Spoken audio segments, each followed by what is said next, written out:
And we're back. Back. You're back from Australia, mate. Straight up. Fucking straight up. Fuck yeah, look like a lot of fun, bro. Melbourne rules. Yeah. So we're going to continue on with our music series, and we're going to talk about the drums. Sounds more like a bass guitar. Oh, sorry. Yeah, something like that. I thought drummers are more like... It's just a monkey on a tambourine in our head. That's all it is. So the man opposite me is, you could say, he's dabbled in the sticks, dabbled on the kits in his lifetime. Smash some skins. We're going to talk about some drumming and kind of how they work within the songwriting process and just everything drums. Some drum brands, experiences we have with drums. I know 2 beats on the drums. I know a reggae drum beat and I know 1 rock beat, and I can double kick very badly. That's all you need, bro. Like, if that's all I did, That is not just what you did. I just told everyone I did other stuff. But at the same time, And then just got the engineer, like, bro, throw that in. Yeah. I didn't actually do that. change that up. Yeah. When did you start playing drums, my dude? I started, I don't know the year, but I was 21. 21. My birthday's in July, so I turned 21 in July, and then in that September of that year, I started playing. So really late, and everyone told me before that I was mucking around on turntables, and then I think at that time it was really weird because the reason why I started drumming in the first place was Slipknot. Yeah. That was the reason. Like that was kind of the whole reason why. So Joey Jordison, what was the moment you were like, "Fuck yeah, I want to learn the drums"? Like, So- what, was it a video of Joey Jordison from Slipknot, or just hearing the music? Bit of both. So basically, the long story short is, my friends always listen to heavy metal. Yeah. So I was really exposed to a lot of music that was around, whether it be Pantera or Sepultura, Cold Chamber, all that sort of stuff. And then it was, for unfortunate reasons, that my older sibling, my brother, passed away, and I'd had he passed away I was 18, but then for a few years I'd done like turntables and just stuck to surfing and but I felt like there was a big empty part of me inside, and my brother was like really into music and I was really into music. We weren't musicians, but we listened to everything. And then it just basically one day, man, one of my older friends came over and he was like, "Oh, how you going, man?" And I was just like, "Oh, pretty dark and gloomy," as I was. And he goes, "Bought the new Slipknot record. It's pretty fucking heavy. You might like it. I fucking don't. You can have it." And it was Iowa. Yeah. And Heavy as fuck. Yeah. So I heard that and I was like, oh my, and initially I was attracted to the lyrics and the lyric writing because that's where my head was at. So that album really spoke to me because of just how dark it was and how dark I was inside. So I just was attracted to like just the lyrics and the screaming and everything and what they were written about. I was just like, this is exactly how I feel. Yeah. Now, time goes on. I was in a music store in a town, not my town, in a hometown, a different town, that had a proper music store where they sold music DVDs. And they had the Disaster Pieces. Oh, yeah, I know the one. DVD. Yeah. And I was like, oh, rad. Yeah, I've been listening to this whole album. And I was like, sweet. So I bought that. And then you could like scroll through like the different members in the band live. And they were playing in London. And that was sort of the first time I was really exposed to like watching Joey play the drums. And I was like, that's nuts. I'm going to learn the drums. Yeah. That was it. That was it. I was just like, moment. I'm going to learn the drums. And that's when I really started listening to what he was doing. And I was like, he's not like other metal drummers. He was doing more hip-hop beats, fusion beats. I mean, in the earlier Slipknot stuff. But then in this, it was more... It's very extreme death metal drumming. It was. Because there was a death metaler. That was like he is, but he knew how to play solid rock groove as well. And... So maybe let's just deconstruct that. A solid rock groove, describe that.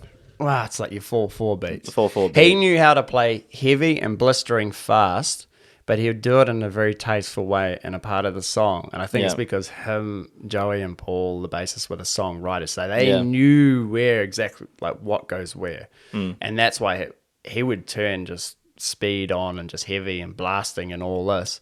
But then he could bring it back to like these solid rock grooves. Yeah. And a lot of death metal drummers were doing just death metal, or a rock drummer would do just rock. It was never kind of blended as well as he blended it. And that was the moment. That was the moment. So that was probably a little bit before I was 21, but it was like 21 when I actually got the drums. It's quite late.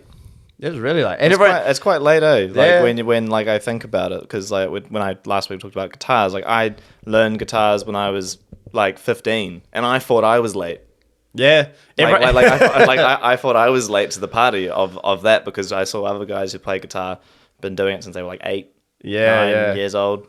That's interesting. 21. I was 21, and everyone told me like what the fuck? Like, you don't just go and learn drums at your age. You're too old for that shit. You know, you got to settle down with your missus and get married and all this and blah blah blah. And like, I was like, nah. When it's like cold and raining and the surf's flat, like I want to fucking do something. Especially like up in Northland, Yeah, and there's nothing else to do. Northland, New Zealand, yeah. Yeah, so I was like, fuck this, I'm gonna buy it. And it is to this day, which is funny. It's the only thing I ever saved up and bought for it, because usually people get finance on something. Yeah. I've had finance on everything. The only thing I've ever saved up your money for was drums. and bought was my first drum kit. My old man's, he was shocked. He was just like, Wow. holy shit, you actually did it. And I was like, yeah. And he goes, well, I'll help you build like a little crappy room inside the garage and soundproof it. Yeah, soundproof it, and you can lock yourself in. So I would do that, and I would lock myself in there for 3 to 4 hours a day, and even sometimes. How many years were you doing that for? Locking yourself in that room? Yeah, 3 to 4 years. 3 to 4 years in that room. Yeah. 3. 3 years. 3 years. You have to be 3 years. Right. Yeah. So what was in the beginning? What was the hardest technique you learned? The hardest thing. The thing is, a young 21-year-old Mr. Squire. Yeah. A lot of energy. Lots of energy. Good surfer. Extremely cocky. Thought I was just going to walk in the park and this shit, eh? Yeah. And I remember like my mate come over and I bought my kit and I like was setting up. It was a piece of crap. I got totally ripped off on my first drum kit, by the way. Fuck. I got burnt. But anyway, I had it and I set it up and I was like, yeah, and I got some double kicks. I was like, I'm going to do that metal shit. And bro, I couldn't do fucking anything. I was like, yeah, how does this work? I was like, how does this work? Then this isn't like this is pre-internet shit days as well, man. Yeah, like yeah. if you want to learn a song, and that's how I learned songs, was all by ear. Like listening to what a splash cymbal is, hi-hats, rides, chinas and all that. Yeah. So you'd use it by ear rather than say like you watch the DVD. Oh, I watched Joey's shit. Yeah, and yeah. try and be cool like Joey, but then I just realized he was just Can't do that. That was just a lifetime of drumming, and I was not. But I for some reason I had the same energy. Yeah. So I always had that energy and that drive. I was just a very energetic person. So for me to learn the drums, I picked up the basic 4/4 beats and all that sort of stuff pretty quick. And just by listening to sort of rock music or some really, really early pop punk, and I was like, you just sat there and worked yourself into Work it. on the beats. Yeah. It was more, and the basic double kick, I learned that, but it was more the keeping time, keeping the same tempo. No, because I know some drummers like struggle with like in the beginning. It's easy to fluctuate when you try and let's say you do a roll. And then the tempo, like this is like I'm talking like beginner. Or actually, sometimes that's not even the case. In my experience, I've had drummers do some interesting things, but they'll like keep the beat and then they add in things, and it's like, well, man, like what the hell's going on here? Now with the tempo's gone funny.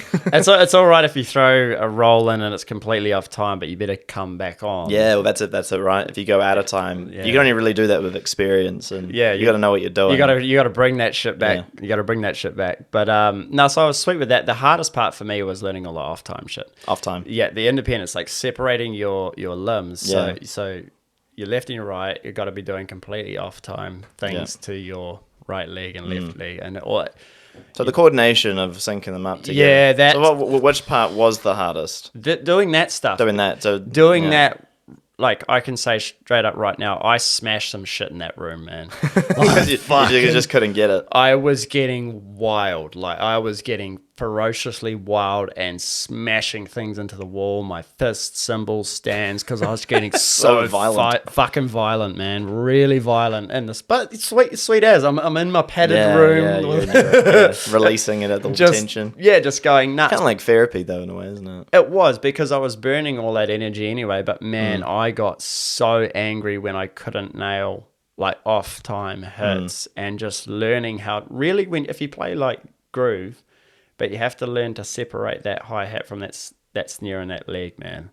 And it has to carry through. But these two, your leg and your snare, are doing a totally different thing. And you've got to keep that timing. I had a funny little way of doing it where I'd like leave my arm up and then just drop it slow and drop it slow. And everything that I learned that I couldn't do, I would come back and go, okay, that's the beat.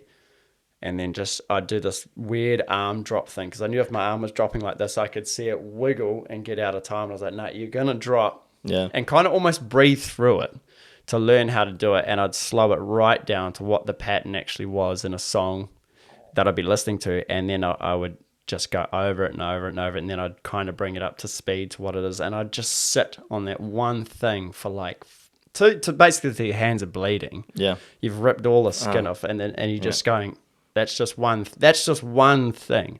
And that's the weird thing is I know every drummer does it.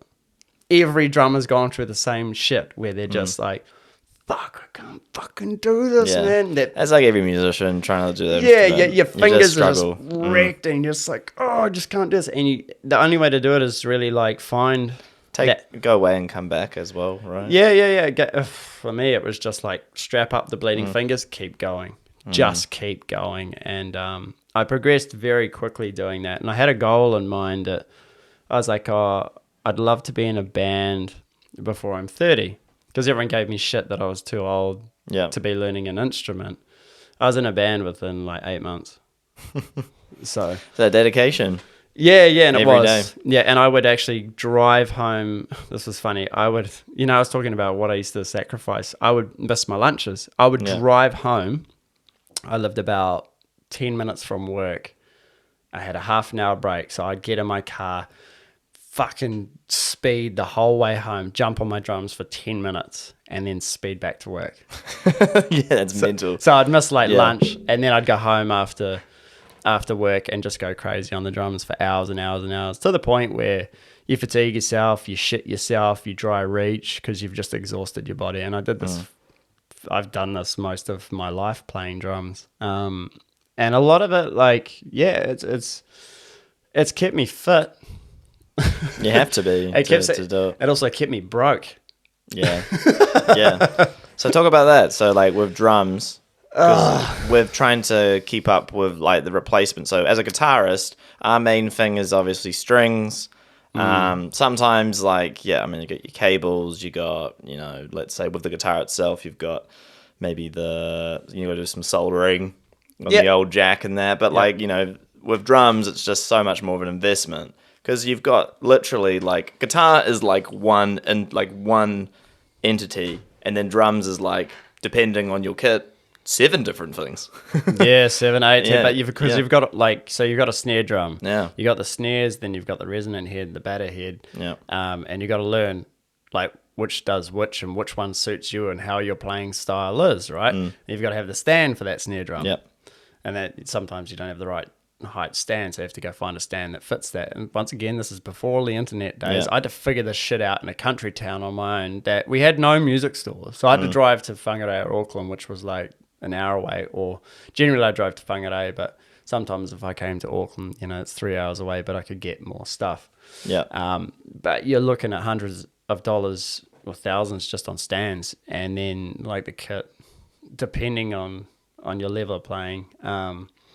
The most expensive thing, drummers we can get away with just banging on shitty skins. Yeah. And just, might not sound the best, but you can still do all your practicing and all that. It's when you break cymbals. That's the bank breaker. That's the bank breaker. You gotta break the bank for that shit. Yeah, and to get cymbals are pricey. To get the cymbals, especially good ones. Yeah, shit cymbals sound horrific. They sound pots and pans. Yeah, it just sounds like you fucking pot you boil your water with. Yeah. I think even at that stage, the drum kits weren't the best as well. Now you can get like reasonably like intermediate level drum kits, and they sound fucking primo. Yeah, Like, and it's good quality. They last a while. Yeah, they sound really good. Just an intermediate kit to. So if you say like let's talk about the pricing. So because I'm interested in this with drums because it is very interesting to me that like all the different entities and how much it all costs. But like a brand new drum kit to a secondhand drum kit. So let's say you get like I don't know snare,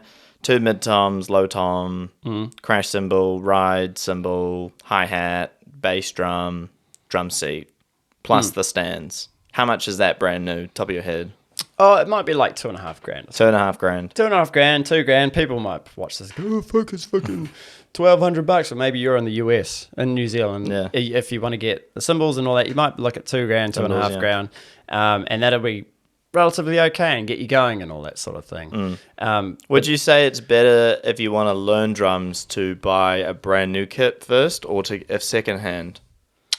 Depends, man. If you go on like marketplaces and stuff, you can find good kits. So secondhand drum kits, you'd say, like what parts are okay to be secondhand and what parts are not okay to have secondhand of drums in your experience? Never cymbals. Yeah, so not secondhand cymbals. Ideally, brand new cymbals. Cymbals are like sacred, eh? It's a thing that other drummers. So let's just say if someone listens, they want to like buy some drums, but they don't have much money, right?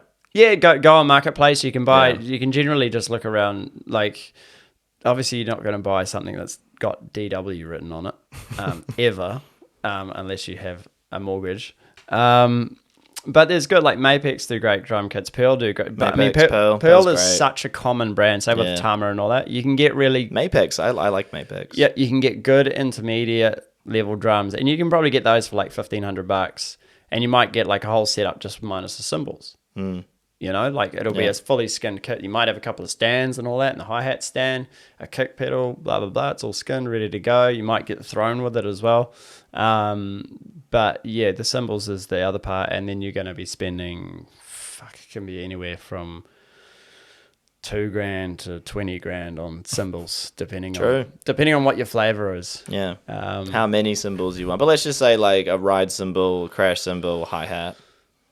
Once again, depends on level. Like basic setups, I think you can. Oh man, they might be like $500. You might get like the very basic hi hat, one crash, and a really crappy ride, and they will sound pots and pans. And you can get away with them. They might break, they might last. But then when you get into a good set of hi hats, fuck, you can spend like $1,500 just on a set of hi-hats. Just the hats. Just the hats. Not even the stand. Not just the hats. Fuck no, the stand might be the same price. Yeah. The stand will be probably about a good grand as well. So you're looking at like, $2.5 just for that setup, you know. So expensive. Yeah, and then you've got what I love, which is, the thing which I like is I'm right into my double bass drumming. I did all the double kick shit. So I had Pearl Eliminator double kick pedals, broke those, and then I had 3 sets of Tama Iron Cobras, broke all those. Basically, the bearings just shot themselves. Always replace springs and stuff so you can redo your tension, keep them oiled and all that, but just the universal bearing in it just wore out. Yep. And then I switched to Trick Pro 1V Bigfoots, and they are just monsters. They just don't break, but they themselves were 2,200 just for the pedals. Fuck. Yeah, and keep in mind every time you play, you break sticks. Yeah. That generally happens. People say, "Oh, it doesn't happen all the time." Well, fuck, man, maybe you didn't play as much as what I did, but I know a lot of drummers when they're just practicing even solid beats. If you're just playing that solid beat, man, eventually the tip of the stick might snap off, or it just depends on what grain of the wood the stick has been built from. Sometimes some sticks would last, and then other times sticks would just split straight down the middle, and so that's $20 a pop every time you play. Yeah. It was more like $40 a pop every single time I played, because I knew I was going to play, break 2 sets of stick. Smash the shit out of the kit. Yeah. But then there's like the thing of the finesse of drumming. So drums are like the funnest thing to hop on and just bash. Yeah. You can just get on if you had a bad day, just go fucking put some fucking rad music on some cans and just beat the shit out of it. Like, it's the best therapy. You might not be in time, you might be terrible. you But it was a lot of fun, yeah. Yeah, you might miss and hit the Yeah. side of the fucking rim and split your finger open, but just keep going. Did that live quite a bit with Anamoya, actually. Yeah, There's yeah, I blood all remember over that. my skins and shit. Yeah, you definitely cut your fingers up. But that was more showing off. The finesse of drumming is where it's, for me, it's where it's at. The groove and the finesse of drumming of these days. I mean, I'm not drumming at all these days, but based on where I live. But if I had a little kit set up, man, I would have the most basic setup. Yeah. Well, what would be your kit? 2023 Scotty. What's his kit? Simple as fuck. Simple but so abstract. Yeah. So I would do hi-hat, kick. Yeah. Um, Double kick? I'll single? always have the double kick Double there, kick, yeah. just in case I need to use it. But Yeah. more about the groove and just bringing the double kick stuff if I need to. But more about the groove. So I'd just have hi-hat, kick, snare. I'm really torn between two tom, like your top rack toms. So Maybe one mid-tom? You used to rock the one mid-tom. I used to do one, but it's so common, I don't like it, and you can't do a full roll. Yeah. I like to actually roll around the kick, get a couple of cymbal hits back on the next Yeah. rack tom, and then down to the floor, or Okay. floors, depending on if you have two. But yeah, so let's just say I just have two rack toms. My ultimate kit, I'd go snare, floor, Two floors. two floors each Yeah. side. Hi-hats in the center on a cable drive, not stand. Okay. Okay. What's a cable drive? Danny Carey uses it from Tool. So it's basically that they sit on a little. It's you attach it to a rack. Yeah. So your pedal's still down on your left foot, but it runs off a cable. Yeah. So your I know your what you're talking hi-hats. about. Yeah, there's no In the extra- middle. Okay. Yeah, I'd have it in the middle. I'd have one or two toms, and then I would just have like splashes, crashes, stack cymbals. No, yeah, I'd go splash, baby chinas, stacks, like the stacks, they're like choked cymbals, Yep. like little stacks, and then I would have, probably just crash, china, and I'd love to have double ride, Two rides. two rides. Why? Because just every now and then, if I'm going to hit the double kicks, I want to flare out on two bells. Gring. Yeah, that's You know, cool. I like that okay, shit. that's The cool. guy, the drummer in Trivium, the Sheila LaBeouf looking motherfucker. I don't know his name. He's the new one, right? Yeah, he. So basically, how he has his two rides is how I'd love to have mine, but more when I hear the drumming style of what I would like to be doing these days, it's more like, was it Nick Patterson from North Lane? He's got floors each side, obviously like a 14, then a 16. Yeah. He has a tom. I would like that, but I'd like my hi-hats in the middle. Or even have a Hi-hats in the middle. hi-hat in the middle, just to really try and do some other shit where I can have heaps of room on both toms each side. Two toms, two ride cymbals. How many crashes? Only two. Two crashes. Yeah, I won't. Two rides, two crashes. And Two mid toms, two low toms, one snare. Yeah, I'll get away with one snare, and I would love to have outside. So you got your left double pedal. So you got right kick, left kick, which is your other double hi-hat, and I would love to have a trigger kick. Trigger kick. Yeah. Get those deep. Yeah. Mr. Travis Barker does that one a lot, and I love it because it's on his kick. He's got a little kick that hits a trigger. Yo. Oof, and just drops it in when he wants, and I was like, yeah, that's cool as fuck. I like that, eh? So, like, what about pads? Dude, I was right into that. I had like sample pads and all that. I had rototoms. I had knocker Glock block things and all that. Yep.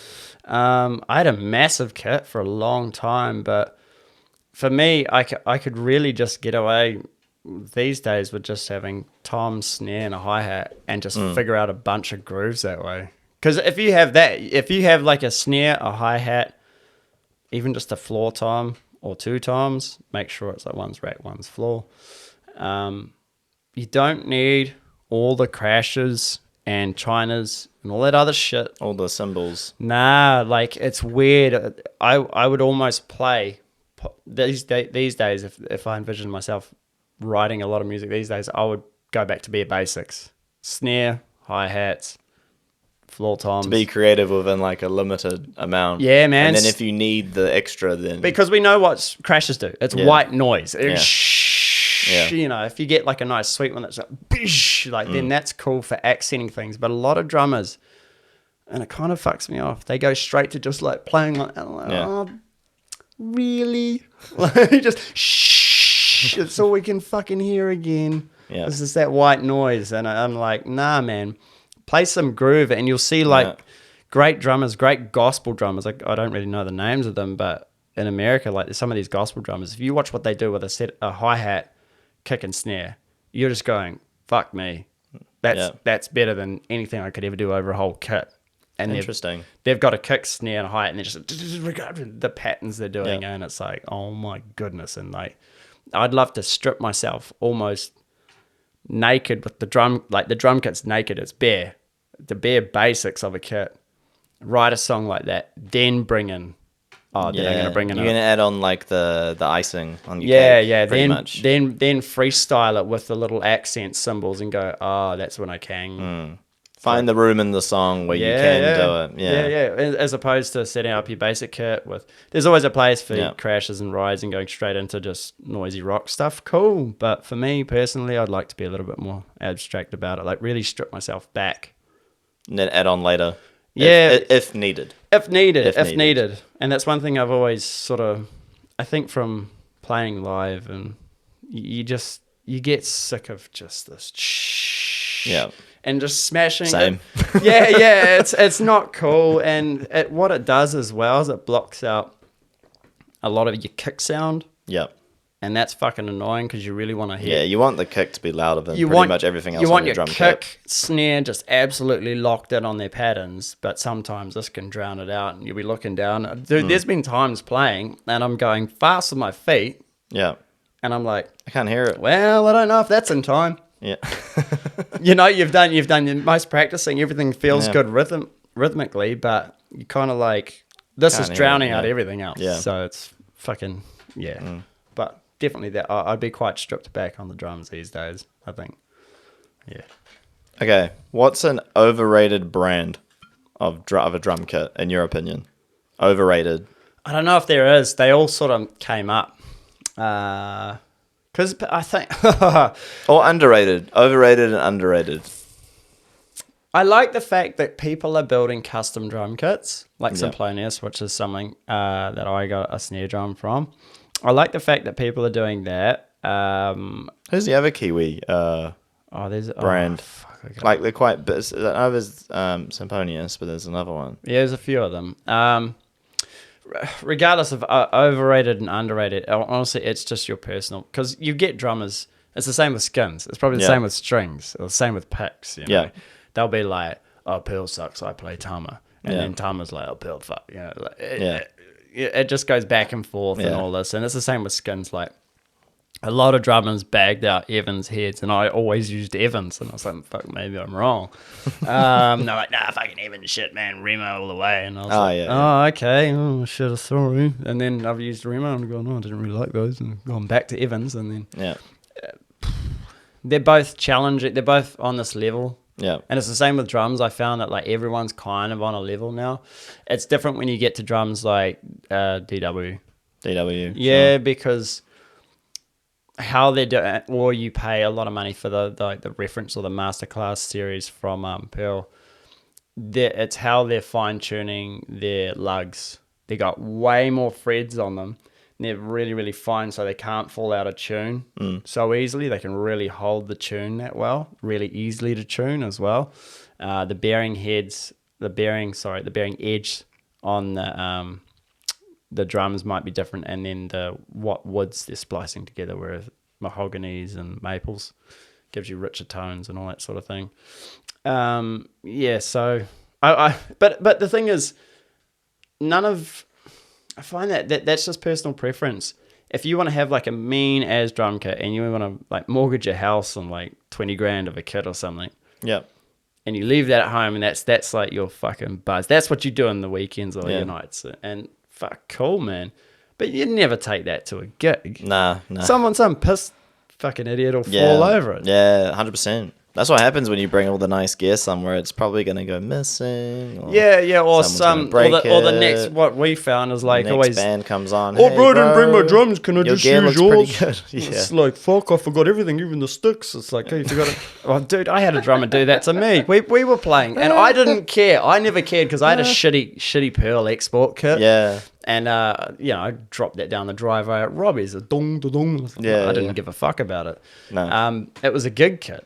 But I had a drummer turn up at a gig that we did, and he was like, man, fuck, bro, I've been on the piss all day. I got nothing. I'm just going to use your shit. And I was like, fuck, you're a dick. Yeah, and I was proper like, dick. And he's like, I said, I have sticks? He's like, nah, got nothing. And I was Mean, like, bro. you're a fucking asshole. Here's some sticks. Get on there. Cool. And he fucking beat shit out of my kit, but I was like, you can't beat it as hard as I can. Like, I was just always, every drummer will know how to smash their own kit. He didn't fall off his seat. I'm surprised. Nah, but it was kind of a dick move, and that's one thing I think. That is a dick move. Drummers will talk between ourselves, probably like guitarists, and watch cabs they're using at a gig or an event. And this is local small gigs as well we're talking about here. Yes. Where we will kind of team up and make the load in and the load out much easier for Smooth each as other. possible. Yeah, it's a quick transition. And that's always what we do for events, because I remember the first thing I would talk about when organizing gigs is like 4 bands, 4 drummers. It's like, all right, guys, like, I'm going to loop you guys into a chat because this needs to be fucking sorted because it's a pain in the ass. Yeah. Because it's like, I use this little thing on my drum kit. It's like, well, you're going to have to get that on and set it up yourself and do it quickly for your set, because otherwise it's like you're just going to hold up the night setting up your fucking 10 extra cymbals or some fucking bullshit, which I've seen before. We've seen it happen, and I'm just like, fuck, bro. Yeah. And then they don't use it, and you're like, fuck, why did you set them up, bro? It doesn't even look that cool. You're playing to 20 people, man. No one cares. Yeah. So it's always like, yeah, fuck. But whatever. you learn that as a drummer, like all this doesn't work. And Sure, you do learn that. Yeah. And I there was times where I could see other drummers and they had a multitude of shit they were going to take, because we'd always use my shitty kit. Yeah. And I'd leave the stands all set up. I was like, just the running thing is the drummers will always switch out their cymbals. So it was like, bro, yeah, you can go hard on my kit. Just beat the shit out of it. I don't care. Yeah, change your cymbals. But it was like cymbals and snare always gets changed out. Cymbals, yeah. Between drummers. If you want to use your own throne or you want to use your own pedals, that's fine. A lot of people couldn't work my trick pedals, so I was just kind of like, fuck, sweet as. You're not going to get to use them. But yeah, there's a couple of times. Yeah, I remember that. Your double kick pedals. What brand was it? It's Trick. Trick. That's what it's called. Yeah. Trick Pro. I remember that. And then people were like, what the fuck? They couldn't even like use it. And you were like, they're really weird. They like got this that's what compression you get spring. when you use my kit. Yeah, it was real tricky. They're like, holy fuck. But yeah, I love them because I could play blistering speed, sort of fast stuff if I had to. But yeah, with drums, if you're playing live, switch out your cymbals and your snare. But there's been a couple of times where I've said to other drummers, and they've had just a multitude of cymbals, and I'm like, oh god, this change out's taking ages. And we'd be after the band. Yeah. So I was like, you know what, bro? Just go up and use the whole thing. I don't give a fuck. Yeah. Because I was like, There's going to be too much faff. yeah, sweet, they're on, sweet, we're on soon as. Yeah. You know, that was the kind of the outlook I saw it. I was like, don't worry about change, just get on there and go. But yeah, drumming, man, it is probably the most fun instrument, one of the hardest instruments to learn, because you have to learn to separate your arms and your legs. They have to do independent things, which is kind of a real brain fuck for a long time. So most funnest, but it's also one of the most expensive based on how much money you have to keep pumping into it. And you've got to change your skins and all that sort of carry on and maintain everything. And it just, it can get really costly. Especially once you start breaking cymbals, it's just fucking, it's hard work, eh? But I musically, drumming, I learnt playing like Good Charlotte. Good Charlotte? Fuck yeah. A little bit of Good Charlotte, some basic Blink songs. So in the beginning, it was Good Charlotte, pop punk, Blink 182. Yeah, Blink 182. Like, Green Day. Yeah, just all that stuff, because that's what I could play. Yeah. And I was like, sweet. It's exactly the same as guitarists. Yeah. No difference. Yeah, and then I learned pop punk. First band I was in was pop punk. There you go. First, I tried to play like metal, and then there was some things I could do metal, but then I'd try and play like Slipknot, and I was like, man, I get real angry with myself, because my feet weren't working well. And that was the other thing, is I didn't know how important setup was. So it's like telling a guitarist with like really, really detuned strings and all floppy, right, go play some speed thrash metal with some floppy strings. And I didn't know your skins had to be super tight for quite some time. I have to tension up, put heaps of pillows in the kick drums, and I didn't know that my seat for me had to be a certain height. Yeah. I always just watched that Disaster Piece DVD and saw Joey sitting low, so I was like, I think you sit low. Yeah. And I was like, and then when I was playing in bands, like properly, This doesn't work. I was like, as soon as I raised my seat up, I was like, oh, now I can play fast. Yeah. It just kind of, the training was there, but the setup for me was not there. I think that's pretty common. Yeah, I think for most people. Just takes time, eh? Yeah, But these days you can Google it. How to play that, and they'll say, set up like this, have a slight angle, and blah, blah, blah. Make sure your seat's at this with this, and you're playing this part of the pedal. I just had to figure this shit out in my head. And so that was really hard for me. Yeah, I remember the guitar equivalent of that for me was on my effects when I was learning like about my distortion. I'm like, why does this sound so fucking like high or low? And it's like, like you learn about EQ. And it's like, why when we play, like I sound really good in my room with my guitar, but then I go live and with a drum kit and I'm like, I just disappear. Oh, that's because I've taken out all my mids. I've taken out all my, like, I've got so much low now. I'm like not competing with the bass, but we are, the guitar's meant to be in the mid range, and it's like, that's kind of my thinking of it. It's like, like to your point of the drums, of like the setup, it's like, that comes with time. You can make drums really beefy and fat by taking the front head off the kick drum, and it just has a really big thumpy sound. It just explodes the sound out into a room, which is really good. If you're jamming with a band, gives the kick heaps of emphasis. Just take the front head off and just leave it open. Just gives heaps of punch to the whole group. But the bounce back isn't obviously very good. So if you have to do anything fast, it can get a bit waffly on that batter head. But yeah, there's with drumming, man, it's a labor of love. It takes years and years to learn, and just hours, man hours, and it's gonna hurt, it's gonna cost, but it is a very fun instrument, and I find it's a very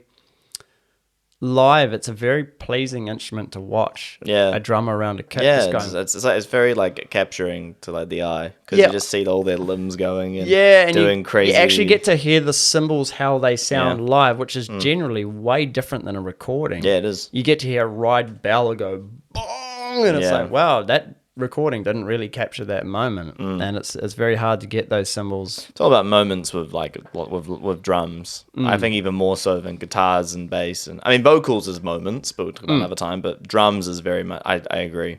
Yeah, the biggest, the hardest hitting drummer I've ever seen, the monster of all drummers, is actually my old drummer, Chris, which was the old band in States that I was in. He's the biggest hitter. Yeah, but good in a way. It wasn't. Some of it was maybe showing off, but he loved to spin sticks. Every now and then he'd lose a stick, but he was pretty good at it. Better than I was at it. But he was a monster how he could play around the kit. And that's one thing I appreciated about his drumming, is he was solid at his beats. They weren't overly flashy done. Yeah, but he was solid. But he was a monster the way he did it. It really stood out in a studio. Whereas I'm more like a robot. Yeah. Like, I will analyze the fuck out of every little thing I'm doing, going, doesn't really fit in the song like that. Whereas he was more like just thunderous punch, and it was, whether it was in studio, practice, or live, it was actually the same. True. He was just a monster. Very consistent. Yeah, it was just like, here's Chris, here's a drum kit. Yeah. He's probably going to destroy everything, but how it's meant to be destroyed. You know? Yeah, so he was a monster around the kit. I actually always gave him praise for that. I was like, fuck, you're a beast of a drummer. There's a lot of things I don't think he could do that I could do, but for what he was doing, I was like, it's pretty fucking solid. He's a beast. Speaking of drummers, best drummers. Oh, here we go. I'll put you on the spot. Best drummers. Well, obviously to you. Well, the person that so Joey Jordison was the reason I started. Yeah, he was the one and the only reason I started drumming. The one person I followed for years that shaped my drumming was John, I can't pronounce his last name. Never been able to pronounce it. John Boaklin from Devil Driver. Devil Driver. Yeah. He would merge groove into metal. And I can listen to his drumming over and over again. Even today, I don't listen to a lot of metal, but I can listen to his drumming, his metal drumming, because I'm like, yeah, that's how I wanted to drum. Yeah. The splashes were accented with the kicks. The bells were accented with the kicks. He could go to a straight rock beat and then just straight up blistering fucking metal. Like he was exactly, and it was energetic. Yeah. So I was like, John Boaklin or whatever, how you say his last name, from Devil Driver. He was the original Devil Driver drummer. But I learned in time why he was so groove orientated. He was also the guitarist, like he was a songwriter. Yeah. So he was writing rhythms. Yeah, so he'd write his rhythms and drum kit as the mind of a songwriter. It's the same as a guitar. Yeah. So that's why I was like, that's why everything fits so well. But that's why I loved his drumming. And then when I was playing it as a drummer, I would really merge well with rhythm guitarists. Yeah. Lead guitarists, I was like, fuck, I show off over there, mate. Fucking. But rhythm guitarists, I find I was like, oh, as soon as they got some chugs or groove, I was like, I just knew what to put with it. Yeah, I just like came naturally. It's yeah, like, because I was like, rhythm guitarists are the shit. I love it because I was like, I'm kind of like a rhythm drummer. I could do the flashy lead stuff, or I could do a solo, but yeah, I was really more attracted to writing songs. But John Boaklin was definitely someone that, to this day, I'm like, oh man, that dude's a fucking beast on the drums. Eh? Like just groove and metal put together. That was the most influential on my drumming. Yeah, I definitely say. Driver. Yeah. But there's things like Tool. Danny Carey was always someone that we looked. I mean, every drummer looks up to. Yeah. I guess you could say a little bit of Travis Barker. I think there's so many good drummers out there though. There's Nick Patterson or whatever from fucking North Lane. Yep. He's primo because he can do groove, flashy, but you don't know it's flashy till you see him doing it, and you're like, "Oh, what? You hit that, and that, but it sounds like this." And I'm like, "You fucking bastard!" Like, yeah, the North Lane drummer. Check him out. Watch like some of his stuff and how he plays. And I always find it amazing with some of those drummers when they combine like the electronica stuff together with also doing like metal drums or like very technical drumming. It's really interesting. I've always found that with like one of my favorite bands, Anna Shikari. Rob Rolfe does that. So a lot of electronics and the drum and bass. He's really tight, but he can do crazy drumming. But is also very talented and songwriter, knows how to pull it back, knows how to, because in the early stuff, like it was like, very almost math rocky, like change tempos, like time signatures, electronics somehow are blended in. Don't know how that worked because electronics are generally, one tempo, but then over time it's like, it's just very always very impressed with drummers who are that versatile, especially who can play that tight. That's very impressive. That's where I started looking at like someone like Nick from North Lane. Yeah, because there's so much electronic stuff involved in it, and that as well. But he can hold solid shit. But he can hold solid beats. He can do crazy like death metal. Yeah, he can do a lot of stuff, like technical drumming. Yeah, and he hits a lot of little tom fills and splash fills where you don't really know they're there until you dive into it, and you're like, that's when you're like, fuck, there's a lot more going on to his doing, but he's made it sound. It makes it sound simple. And that's always the best. To close Lars Ehrlich, stock. He makes it sound stock, but it's not stock. He is a brilliant fucking groove drummer, man. Nick from North Lane, just absolute genius behind the kit.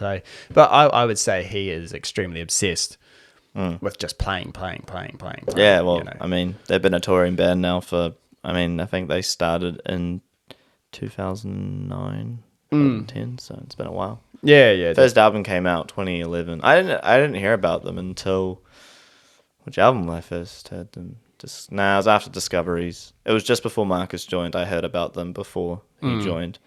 But they were always like, it's interesting because at that time it was like all these bands came out at this. It was like Periphery, and then like another bunch of bands that were doing the progressive metal. There was like Tesseract. Because everyone was kind of going off the back end of like Meshuggah. Yeah, I know. Yeah, and everyone that. And then North Lane came, and I kind of was like, oh, that's cool. Kind of that progressive stuff. a little bit different. And then then it got the album that got me was the Alien album. I was like, that is incredible. Things before that were cool, but it was things I'd heard before, or other bands do the same, and I'm like, if that's what your thing is, it's cool, but I prefer maybe another band. Like, I'm a big fan of Tesseract, especially the early stuff. Yeah. And then I'm like, oh damn, like these guys are very much their own thing, and they're doing a very cool version of this progressive metal stuff that's unique. Rather than kind of doing like what to me sounded like the Periphery thing, or like the not Animals as Leaders as such, but like what was another one really big in the prog metal scene. Not really Architects, but there was like a sound that everyone was kind of doing for a period of time. But then I'm happy that people have gotten a little bit more unique and put their own spin on it. Yeah, I can tell you like someone that's completely underrated. Well, in my eyes, sorry, this is going to sound like a dick move, but in my eyes, someone I didn't know was as good as what they are until you start trying to play their rhythms and they're actually trickier than what they are, is Vinnie Paul. Vinnie Paul and Dimebag, how they merged their sound together, obviously two brothers, Vinnie, once again, monster, groove, just, they knew how to write groove, and I think it's so essential for a band. You have to have some really solid drive in there, and it has to come from your drummer and bassist, or like the drumming has to really fall back on a groove, at just solid groove. And some people might go, oh no, just play fast and play death. People are going to walk out, ain't going to be interesting. No. Yes, you can play fast. You train to play fast. You're not the star of the show. Yeah, but yeah. It's like, dude, no. When everyone wants to be the star of the show, no one's the star of the show. Vinnie Paul, fuck man, such a good drummer. Same with like a really famous thrash metal drummer who's never changed, who's stayed the way he is forever. Here's a Dave Lombardo. Slayer. Dude's old as fuck, plays fast as hell, has some incredibly loud hands and feet, and it is just like, that's impressive watching him go around the toms, the cymbals, and his feet, and they're not triggered. He's just hitting with power and speed, and he's done it for 35-40 years. And it's like wild. Especially when you get someone like Lars from Metallica that can't even play his fucking drums. That's like a world-renowned thing. Like every drummer's like, everyone shits Lars, on Lars. Jesus. But some people really like him because of the things he's done. He's a songwriting genius. He's an absolute songwriting genius. He is a songwriting genius. For sure. Without him, there is no Metallica, whether you like it or not. But sadly, with him drumming, it's like, fuck, there's also no Metallica. It's like, damn it, what are you doing? There's so much stuff out there of like Lars fucking up his drums. I've got my story to tell. When I saw them live in Auckland, and they played, and Lamb of God opened, and they were fucking amazing as well. By the way, what's the Lamb? Chris Hadler. Fuck Christ. Amazing drummer. Great drummer. Guy is amazing. So I saw them, and I was like, I knew about Lamb of God, but I was like, wow, these guys are fucking incredible, super tight, everything's great. Metallica come on. What I'm excited for, because obviously it's Metallica. I knew a lot of their songs. They come on. I'm so in the moment of the songs and focusing more on like the guitars and the vocals, because that's what I'm more attuned to, and everything else is kind of just happening. The bass and the drums are just happening. Unless something crazy fuck up happens, I'm not going to notice it. But then I listened to the recording the next day, because they released like, oh, here's the recording of last night's concert, and I was just like, I listened to like one. And that little breakdown bit, oh my god! Was Lars really out of time and all over the show? Oh, it was amazing. It was so amazingly out of time. I was like, wow, that's so out of time. I just don't know, like what. And I'm like, yeah, but I mean, fuck it. He's out there killing it. He's an absolute. Who am I to say anything? Yeah, I mean, that's. Who are we to say anything, right? He's out there killing it. We're bagging him, but hey, man, if someone said we'll have a drum off with him, and I haven't drummed years ago, yeah, fucking A, we will. Tomorrow, I'll go head to head with him any fucking day of the week.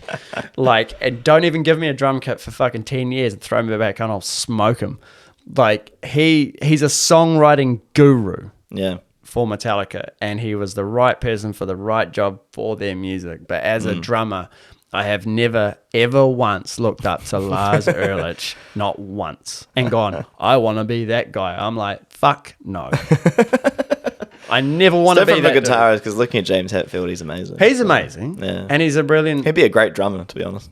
I think he is a good drummer. He is a though. good drummer. He is a good drummer. That's the thing. I think he is a good drummer. He does play, right? I've seen. Same with Dave Grohl.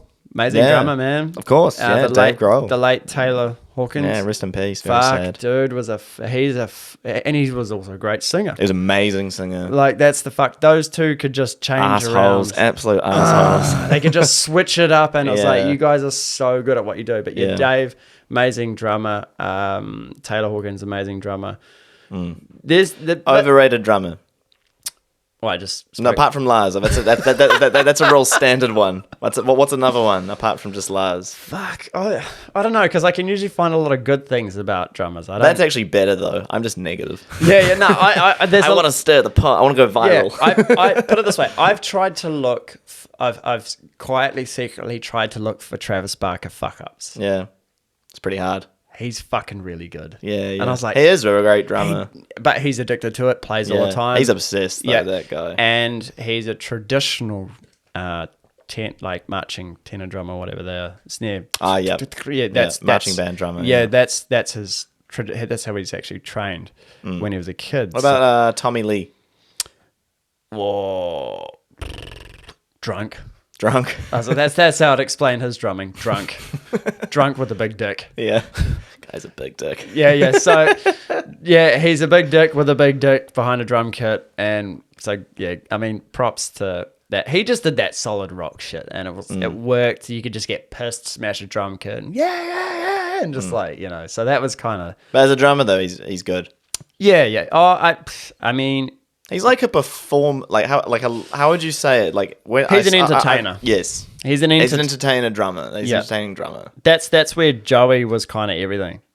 Joey was an entertainer, but Joey also wrote fucking. He was an amazing drummer. amazing Technically, he was a great drummer, songwriter. Yeah. Yeah. So to you, he had like the whole package. He had the whole package apart from his drum sound, I thought, and maybe a lot of other drummers might agree or disagree. There's a lot of engineers that laugh about Joey's mix. Had the drum sound. Yeah, and a few things. It was just kind of like, oh god, just fucking pots and pans and boxes that he's hitting. I wouldn't say his drum sounds were the best. I'm not talking about the Iowa album. I think that album is mixed amazingly and sounds fucking exactly how it needed to sound. It's a beast. It's a monster of an album. But there is certain things that Joey's drum tone was always a bit of a letdown for how he was. He was an amazing drummer. So you think the drum tone didn't quite capture his playing of how good it really was? On the Iowa album, it did. Okay. The Iowa album, if you listen to that, the whole thing was like... I thought Volume 3 drum sound was really good, but that's just maybe to my ears. Nah. No? That's probably the album where every engineer might cringe on that and be like, oh, it's fucking... Yeah, if you listen to Iowa and then listen to Volume 3 and you'll see the huge... I guess it depends. I guess I'm looking at also from like a guitarist point of view, because the first album guitar sounds pretty crap. Yeah, that was just muddy noise. Yeah, it's just muddy as shit. But there's the beauty in the raw, obviously. There's a beauty of it being so raw. And Iowa, to me, is like a bit more cleaned up, but just chaos. Yeah, it was cleaned up, but I guess, the third and the fourth album, All Hope Is Gone, like, as well. Like, it's just more cleaned up. That, to me, that just sounds like they digitally did it. Yeah. Like, he drummed it, and they edited in a lot of just digital drums because it's quicker to mix. Maybe I'm completely fucking wrong. But I know that I don't know how he that would have was drummed a engineered. lot of it. But I tell you, I reckon there would have been a lot cleaned up digitally. But on Iowa, it was like, fuck, that sounds... Everything kicks in his snares, and everything sounded really good, and the cymbals were big.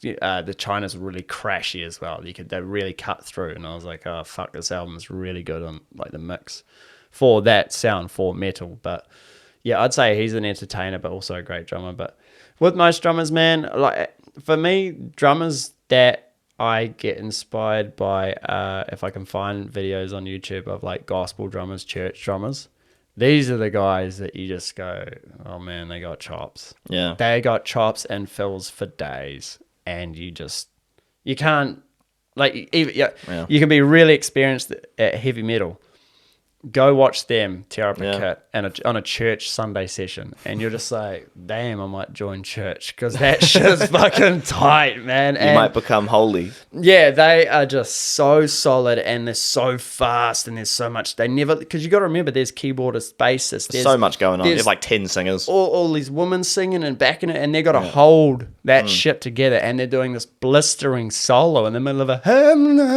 like singing away, and I'm just like, this dude's going crazy, and then they just bring it back, and I'm just like, fuck, like to me that's drumming that impresses me. And when you see that stuff live, you're kind of like, holy hell, like these guys are like another level, but they're not known.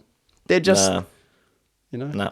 Alabama church Sunday morning, fucking yeah, do some gospel stuff. So those drummers inspire me the most, I think. Probably sort of the gospel sort of church drumming sort of stuff, because they can do everything. And the musicians, the keyboardists, the bassists, everyone is just really, really good. But yeah, other than that, I mean, I don't know about overrated drummers. Just Lars. Just Lars. But nobody thinks of him as like but some people say he's underrated because people believe he's so overrated. I've heard this argument before, which I found quite funny. Yeah, I used to pay him out and I was like, oh, fucking shit, man, he fucking sucks on the drums and blah, blah. But then I realized what he was as a songwriter, and he could hear things, and he's like, nah, we need to do this and repeat that. And I was just like, oh, he's building a song. That's where his skills are. Yeah, that's where his skill set is, man. Totally in building a song. But as drums, what's that album? Saint Anger? Beautiful. It's the best album. I thought the Slipknot percussionist was on that. Bong, bong, bong. The clown. Just hitting the keg. I saw a great video of someone pretending to be the sound man for like the first Slipknot concert. It's like, oh yeah, guitars, drums, bass. What the fuck are these guys doing? Oh, we hit bins. Yeah. Why? Yeah. Oh, it's crucial to the sound. What the fuck? Why is this guy hitting a bin? Yeah, bro. That's like they had their own thing, eh? That's weird, eh? Slipknot had 3 drummers. Well, still to this day. I mean, could you call I would laugh. Like, what was I know because Clown and Joey, right? But I just like laugh at like the first like practices and like coming in and just fucking get out some bins, bro. Let's go. Oh yeah. But it was part of the whole like image, and I understand it. I get it. But it's just on a musical level, it's hilarious. Oh yeah, it was totally hilarious. But I think that's when they'd started doing maybe subliminal. No, because they did a lot of the dark. You could hear a lot of those drums when Slipknot started using the drums, and it was Chris Fenn and Sean Cram, the Clown. You could hear those on their darker songs.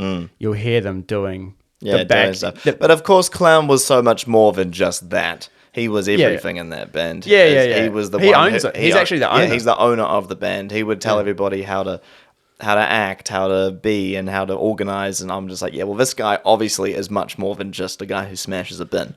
Yeah, but he does smash a lot of bins. I know. What does Corey Taylor say? Corey says Clown, which he is a drummer. He can actually play like normal drums as well. Like his son's Sean Cram. His son's a fucking brilliant. I imagine he does. Yeah. I imagine obviously he's there to do a lot more than just the music. Well, the thing is, because he does a lot of the artwork and Corey says he is borderline the smartest man he's ever met in his life, bordering the stupidest dumbass at the exact same time. It's something like that. It's like, so yeah, he's really on a fine line of completely insane and completely clever. Yeah, I would just love to be like in those early days and interview like, what's your role in the band? And just be like, I hit bins. I just light things on fire and vomit everywhere. Yeah, it's like, I'm just like, I want that role.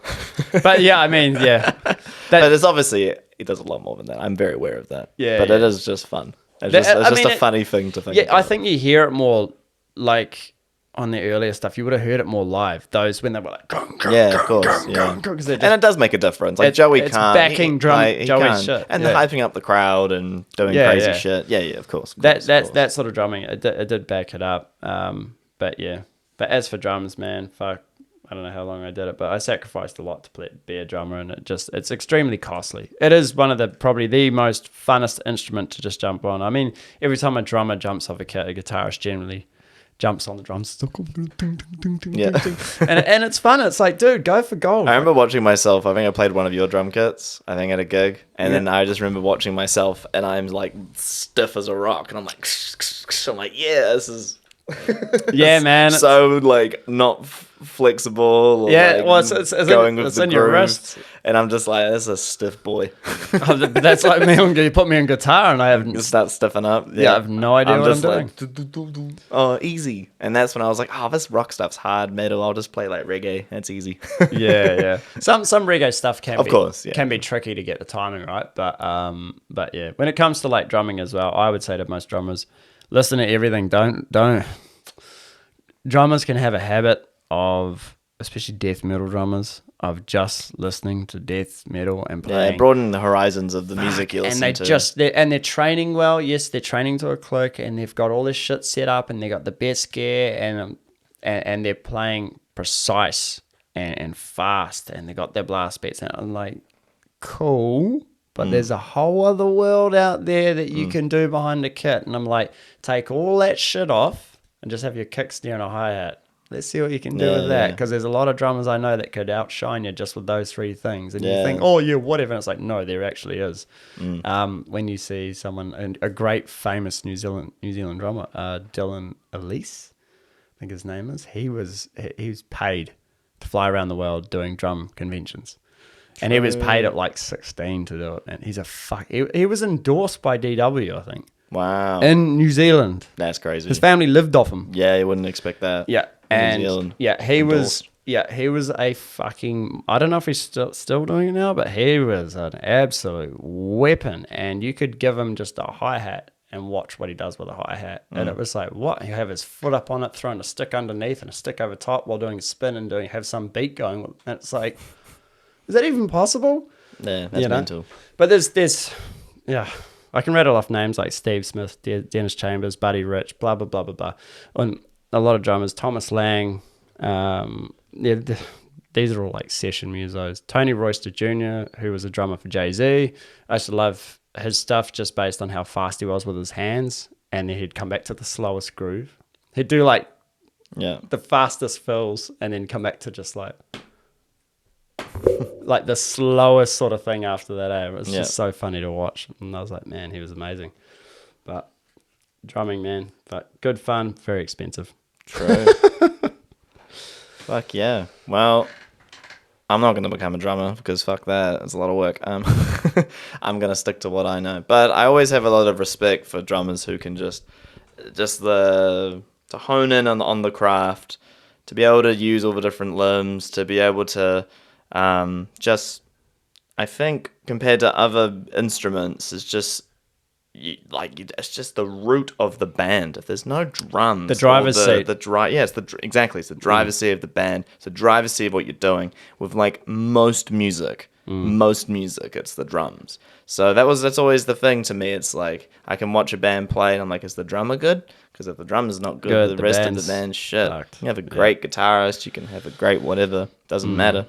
Yeah. So that's always like something I've always had a lot of respect, and just putting it like you got to be like fit as well, especially if you're in the touring game. Like, you can't just be like a pisshead and just rock up and like fucking I'll make it work. It's like, nah, man. Like you have to practice and be fit and healthy and ready to go to be able to keep up with playing an hour or whatever how long your set is. It's tough.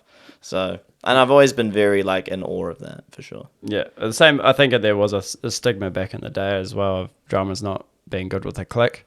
Yeah. I always loved it. I was like, obviously, I'd play to a click right now. One thing I've learned over the years about the click though with drummers is like it depends on the genre. Because like I'm more for studio. Yeah, exactly. Yeah. But it's interesting. Like, I remember when I was learning like recording and that when I was at SAE, and that was. When you have like a reggae band or like jazz, you actually, ideally, obviously, if the drum is good, you take the click off because it's very feel and it's very different. But obviously, like your pop, your rock, your hip hop. Oh, definitely hip hop, obviously. And if you have, and a lot of other genres, like click is a must. You can't not have the click. But it's like again, it's just interesting. Like I think, with like the studio. And then, like, with some drummers who will be really against it, but then it depends on what you play, how you make it work. Like, what am I trying to say? Basically, you should learn with a click. Yeah. I didn't go into. You should learn with a click. I didn't go into a click. I mean, I had a metronome that I play, which is essentially a click. Yeah. That would plug into my headphones. But before studio recordings, I would always get a recording of you with a click. For that reason, so that when we go into the studio, we didn't waste time. It was always like, right, I've got to go get my drums down. And the better I was with the click, gave us more time to go. Gave Hayden or whoever more time to go, can we try this on that part? Yeah. It would give you more freedom because now we have this section. It sounds really good. Have you got any other ideas for this section? And it's like either we can splice them in, or you can try and play that same bit again, but put that bit in. If you've worked out all your parts to a click, to a song that you're building, then you can make those changes. You know, there's nothing worse than a drummer getting, and I've heard about it. I haven't really seen it, but I've heard about it where drummers go into a studio and they've never played to a click, and they're just, I mean, you've seen it happen. Oh. I have never seen it really happen because I would be yelling at the drummer like, "What are you doing, man? Like, do you not practice to a click? If you go, especially going into a studio, it's the one thing they always go, right, what click sound do you want, and how loud do you want it? You can not use it. It's not a must-have, but it is very, very common to use a click track in a recording session. And if your drummer can't lock in with it, well, It's gonna be tough. It's gonna be tough for the engine. The road. engineer's just sitting there, just going, "I'm slitting my wrists."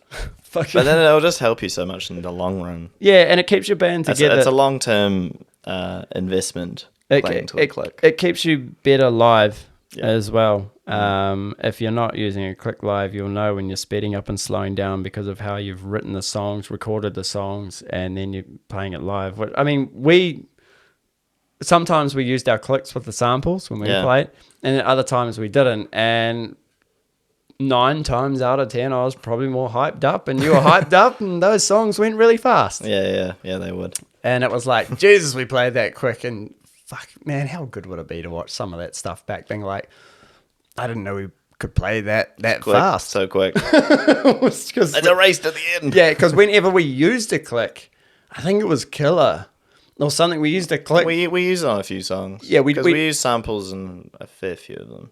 Especially Killer, we played it though, and I remember once, like at the ding, and you looked at me, and Alana looked at me like, "This is fucking slow."